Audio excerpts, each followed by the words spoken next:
6 friends knew Dexter Morgan's darkest secret, and they chose to keep it. Would you do the same if a friend confessed to being a serial killer? Dexter Morgan wasn't just any friend, son, or colleague. He was a man living a double life. To the world, he was brilliant, meticulous, and disturbingly normal. But beneath that mask lay a killer, bound by a strict moral code. While most of his relationships revolved around keeping his secret buried, these 6 friends uncovered the truth and made the impossible choice to accept it, or walk away. In this video, we'll uncover who these 6 people were, how they discovered Dexter's dark passenger, and why they chose to protect his deadly secret. Let's begin with Camilla Fig, the friend who had known Dexter the longest. Camilla, Miami Metro's record supervisor and a close friend of Dexter's adoptive parents, had watched him grow up.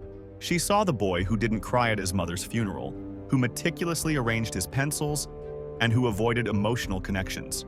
To her, these weren't quirks, but signs of a deeper struggle.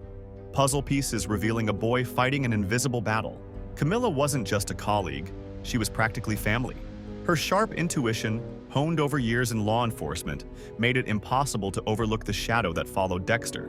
While she may not have known the full scope of his dark passenger, she recognized something in him that set him apart. On her deathbed, Camilla's words revealed how much she truly understood. Camilla asked Dexter to end her suffering, making it clear she trusted him to carry out her final wish.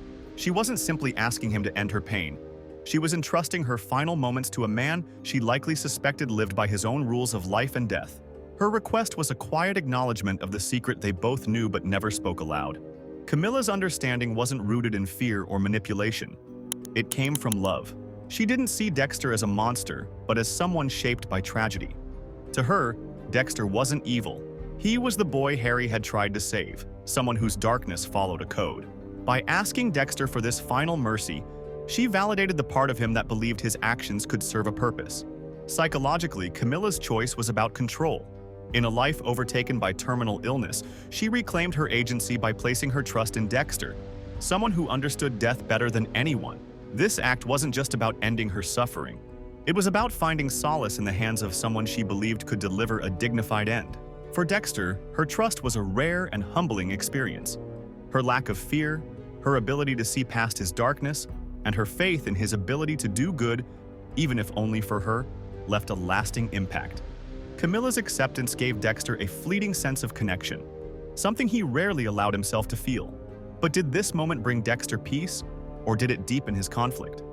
Camilla's quiet trust may have validated his belief that his actions could serve a higher purpose, but it also reminded him that love and loyalty could persist, even in the face of his darkness. Camilla's death wasn't just an ending. It was a testament to the fragile, complicated connections Dexter shared with those who truly saw him. As her words echoed in his mind, one question lingered. Did she give Dexter peace, or did she add another weight to the burden he carried every day? Next, we meet Miguel Prado, the friend who tried to weaponize Dexter's darkness. Miguel, a charismatic Miami prosecutor, thrived on power and control. He used the law to shape outcomes in his favor, but when he met Dexter during a murder investigation, he saw a chance to take justice into his own hands, outside the legal system he once upheld. At first, Miguel didn't know Dexter's secret. What drew him in was Dexter's calm under pressure, his eerie composure at crime scenes. To Miguel, Dexter was more than a blood spatter analyst. He was an enigma. As their friendship grew, Miguel's curiosity turned to suspicion, and Dexter, recognizing this, let him in just enough. "You do what I can't," Miguel said with admiration when he finally learned the truth. To him, Dexter's darkness wasn't a flaw. It was a weapon. For the first time, Dexter found someone who not only accepted his dark passenger but celebrated it. Their partnership was built on shared goals, but it wasn't rooted in morality. It was a mutual hunger for control, disguised as justice. Miguel provided names, and Dexter carried out the killings. But this bond was doomed from the start.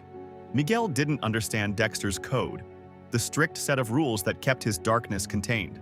To Miguel, the code was a limitation, a barrier to the power he craved. When Miguel killed Ellen Wolf, an innocent defense attorney, it wasn't justice, it was rage. For Dexter, this was unforgivable. Miguel's actions exposed a key difference between them. Dexter's darkness was governed by discipline, shaped by Harry's code to prevent chaos. Miguel's darkness, by contrast, was impulsive, driven by ego and vengeance. Psychologically, Miguel's behavior reflects a lack of impulse control, a hallmark of unchecked power dynamics. He saw violence as a means to an end, without the moral framework that Dexter relied on to justify his actions. Dexter realized their partnership couldn't last. Miguel's recklessness wasn't just a liability. It was a direct threat to Dexter's carefully maintained control. Miguel believed he could use Dexter's secret as leverage, but he underestimated how much Dexter valued his freedom and his code. In their final confrontation, Miguel learned the hard way that Dexter's darkness wasn't a tool for others to wield. It was personal, an inseparable part of who he was. Miguel's betrayal wasn't just a breach of trust. It was a challenge to the foundation of Dexter's identity. This betrayal taught Dexter a harsh lesson. Even those who claim to embrace his secret often have ulterior motives.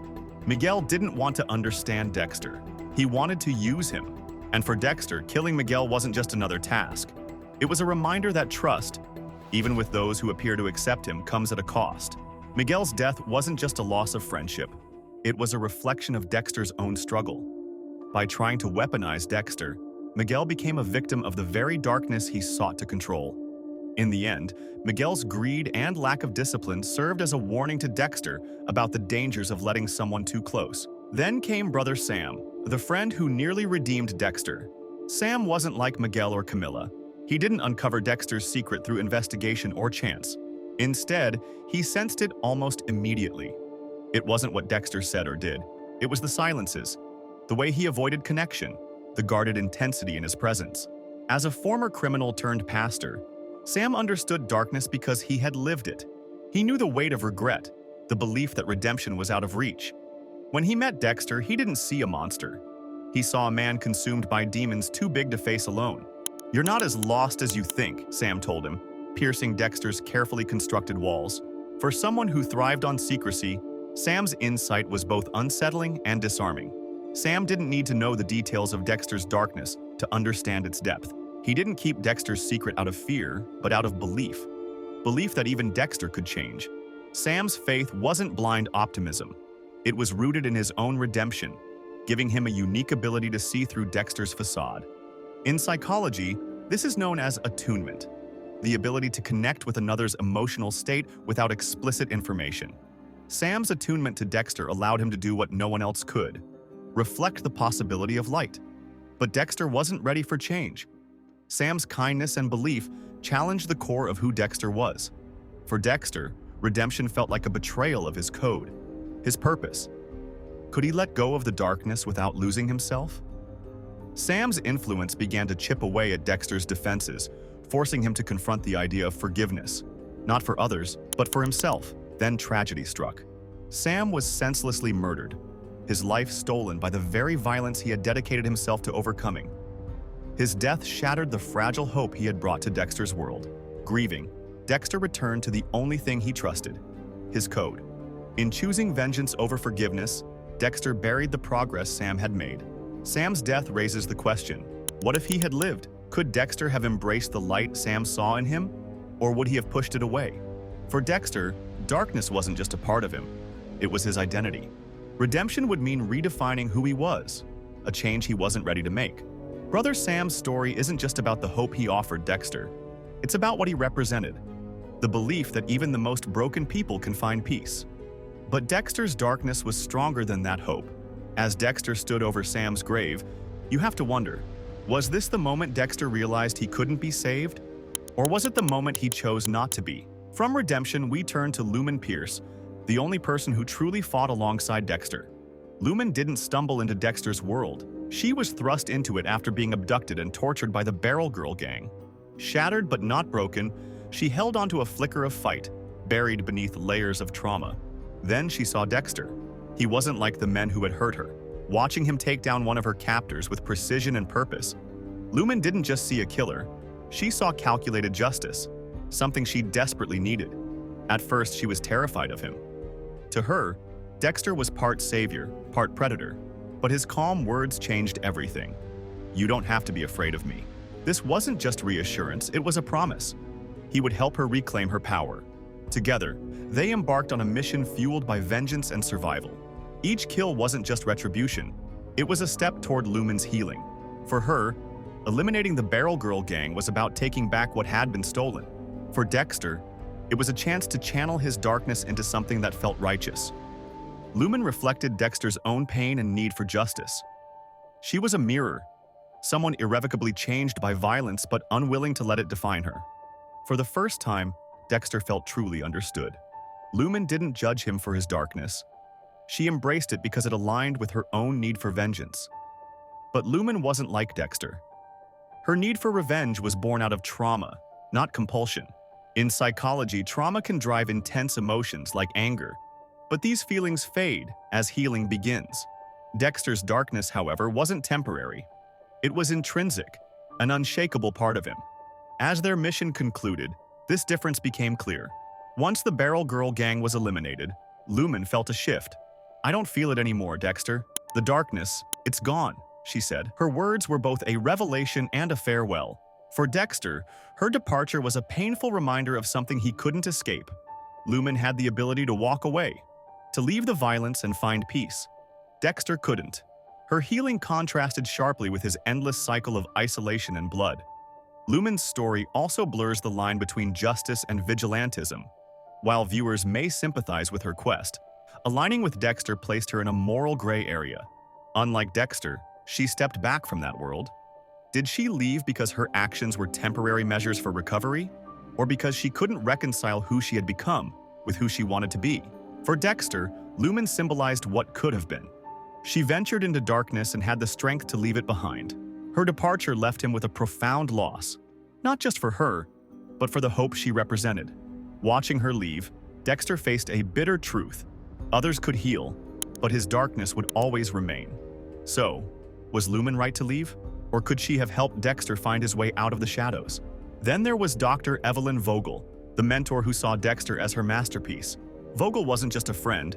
She was a scientist and psychologist who worked with Harry Morgan to create the code that defined Dexter's life. For Vogel, the code wasn't just a set of rules, but a psychological experiment. Dexter wasn't just a man to her. He was proof of her ability to control chaos. "You're perfect," she told him, her voice filled with pride.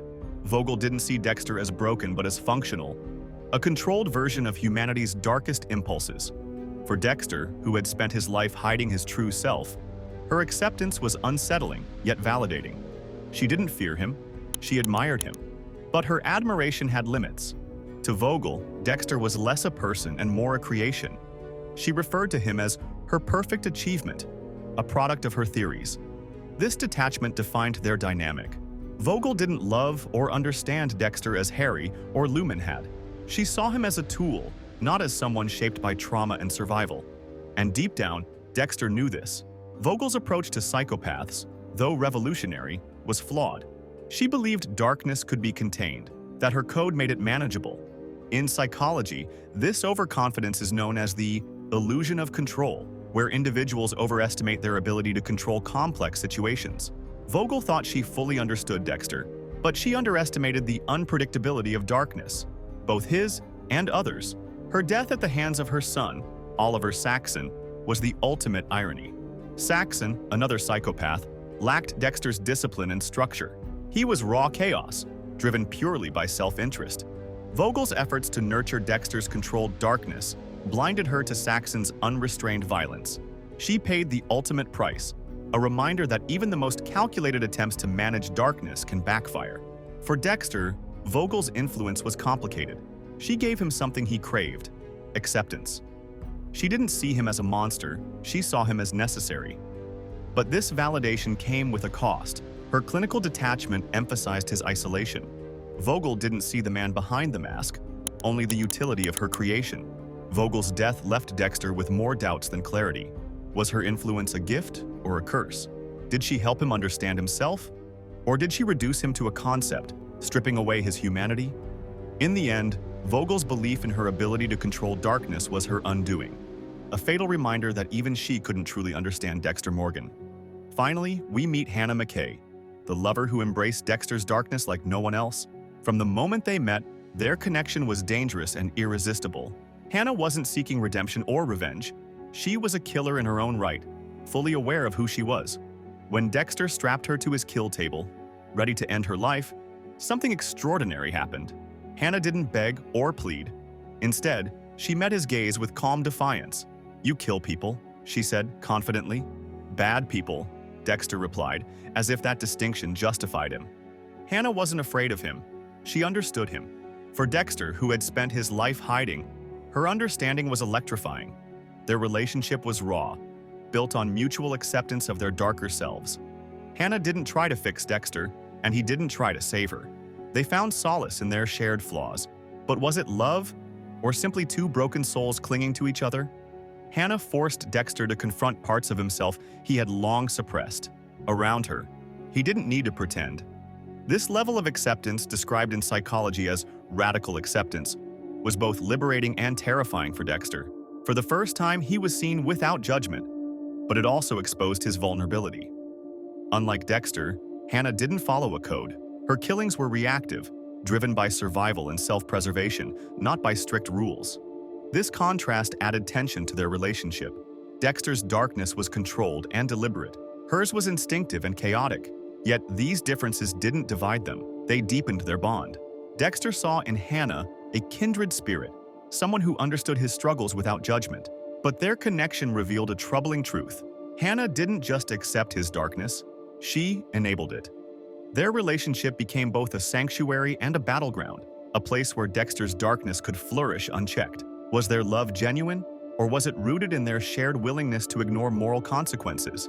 For Hannah, did she love Dexter, or the freedom he represented? And for Dexter, was his love real, or was it simply the relief of finding someone who wouldn't force him to confront his actions? Hannah challenged Dexter's belief that he was incapable of true connection. For a brief moment, he considered a future with her, a life away from his darkness. But was this realistic? Dexter's darkness wasn't just a part of him, it defined him. Could Hannah, whose survival depended on self-preservation, ever truly trust him not to turn on her if she threatened his code? Hannah's departure left a lasting impact. It forced Dexter to question if love, even one rooted in shared understanding, could ever be enough. Their relationship, though powerful, was fragile, built on a mutual willingness to ignore deeper truths. Hannah McKay remains one of Dexter's most polarizing relationships. She didn't just accept his darkness, she loved him for it. But their connection, while transformative, was as destructive as it was intoxicating. In the end, the question wasn't if they could be together, it was if they could survive each other. Each of these relationships reveals something profound about Dexter's nature. Camilla's quiet understanding, Miguel's betrayal, Brother Sam's faith, Lumen's partnership, Vogel's pride, and Hannah's love, they all reflect facets of Dexter's complex personality.